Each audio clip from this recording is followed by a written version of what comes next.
Hey everybody, and welcome to another episode of Analyzing Historic Photographs. I'm Mike B, and today we're going to be doing another Vietnam War photograph, and I'm going to be analyzing this and kind of giving my thoughts on it like I have been in the series. It's actually gotten a lot of positive feedback, so I'm going to keep doing this. It's very easy for me to do and very enjoyable for me to do, and it's entertaining, apparently, because a lot of you guys like this. And I'm also kind of trying to, there is a purpose to me making these videos in the respect that educators have contacted me in one way, shape, or form or another and have said that this is really helpful because a lot of their younger students don't have the same approach at looking at historic photographs as people like myself think should be done, like more in depth, more than just the surface level. Okay, there's guys in here, there's trees, all that stuff, and then move on and never look at the photograph again. It's like, how do you analyze a photograph? What details do you know? Now, my knowledge is going to differ from yours. I either probably know more or probably less, depending on what your level of expertise is. So I'm just going to be analyzing this with my knowledge that I've accumulated, and I might miss things, so please feel free to point them out if you notice something that I don't. I also kind of want to, the purpose of this is to get past the maudlin kind of, oh, they're so young, the eyes say it all. What I joke about is the Boomer Brigade on Facebook, analyzing photographs. That's the surface level again. So I kind of want to just show people how I analyze photographs and go through with this. Now this is one, here's the picture. This is one that I've just recently stumbled across. If you type in pictures of the Vietnam War, I don't have any context on this one, but we're going to go forward with the analysis, and then we should have a little bit more context when we start. So just looking at this right away, you can see that this guy has not shaved in a few days. It's a black and white photograph, I should mention, if you haven't noticed that already, or if you're colorblind or hue deficient. It is a black and white photograph. It has not been colorized, but it is an original photograph. So this guy has not shaved in a while. He's kind of looking tired. He's got what, a lot of people just blindly state is the 1,000-yard stare. To me, that looks like this guy's just what I would call in the zone, where he's in the survival mode of just probably had a few really close scrapes and brushes with life right previously. But, he's not, trauma really, it's an after thing more or less. If you really think about it, it happens after something is going down. This is probably right after. So he's probably got a little bit of shock still going, or he's just tired, not out of breath, or relieved. You really can't judge unless you were there. Or maybe he just looked like that. Maybe he actually wasn't in combat. Maybe he's just, doing guard duty and he's tired. Who knows? But that's what I see when I look at it. He's in the zone. That's what that looks like to me. He's very focused in the zone, the survival mode, basically, that you get into when you're in a stressful and life-threatening situation like combat. So now we'll kind of critique the gear a little bit. Or no, we'll go to the guy standing in the back there. He just kind of looks like kind of the same, but he's probably not paying attention to getting his photograph taken. I mean, the guy that's the subject of the photograph could also just be making that face to be dramatic. People still do that. People have always done that to kind of, oh, the shit that I've seen, making a joke out of it. Or he could be just like I described earlier. So there's really no way of knowing. So that's what I'm just going to kind of leave it up to you. What do you think? Throw that down in the comments. If you think he's got the 1,000-yard stare, I would tend to disagree with you. And I'll make a video on what I think that 1,000-yard stare actually is. And I just kind of mentioned a lot of it. Anyway, staying back on track. So the guy in the back is just kind of there. No real expression on his face. He looks like he's moving around and, again, not paying attention to getting his picture taken, so not sitting still. Probably just whatever. Now, let's get into the gear, like I just said. So judging from the helmet cover, that is a World War II or Korean-era U.S. Marine Corps helmet cover, right? The guy in the background appears to have a Mitchell pattern cover, which, not branch-specific. Now, this guy's got an elastic camouflage band on his helmet, and the guy in the background does too as well.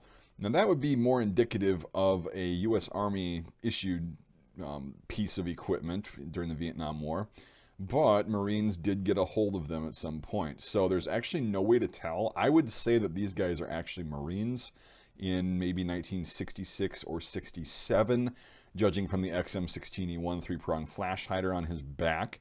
And he's got 1956 gear on, and he's got either first or probably more likely second pattern jungle fatigues on because of the epaulet and the evident gas flap you can see in the front and the opening. So you can't see if there's exposed buttons or covered buttons. That's really the only difference between the first and second pattern. If you haven't seen that video I made a while back, go check that out. Anyway, so this is a fairly early, but those were used throughout Vietnam, so we can't really say. Now, with the helmet cover being the, frog skin pattern, it's more than likely a marine thing that was passed down in inventory, and these guys somehow got a hold of, these elastic camouflage bands, which, you can beg, borrow, and steal anything you want. Maybe they came across some soldiers and they had extras, who knows. But nevertheless, they've got those on. Now, the scarf he's got kind of tucked into his collar is some camouflage material.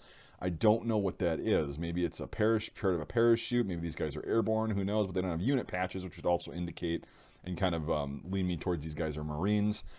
And I don't know what the scarf is. Maybe it's something. Maybe it's a little, like a rag or do-rag or something like that. But there's really no way of telling. It's kind of being worn as a scarf or an ascot. It's not really tied like one, but it's being worn to protect against the collar. Maybe it's because of the gear riding up in the back, like the M1956 gear does.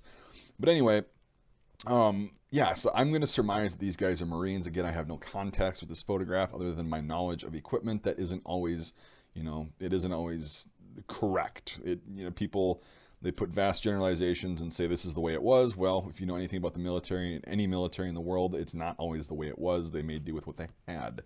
So that's all I've got really as far as this analysis. This guy has been out in the field or not shaved for a few days, and probably, the helmet cover looks like it's been on there for a while and it's been wet.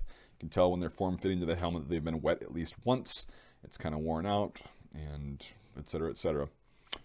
So that's really all we can tell from this photograph. It's a pretty humanist photograph. If you look at this guy's expression, that really invokes emotion. He's making eye contact, but again, we don't know. We weren't there. But it's safe to kind of assume in this case that this guy's pretty tired one way or the other. So, all right. That's all I've got. Thanks for bearing with me. If I missed something or if you noticed something I didn't or you disagree with my assessment, feel free to throw that down in the comments section.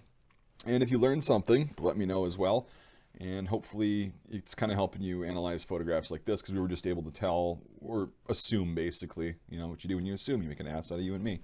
But we can assume some things. It's not ironclad, it's not set in stone, but we can kind of surmise and get a generalized kind of idea of when this photograph was taken and who these guys belong to, the Army or the Marines.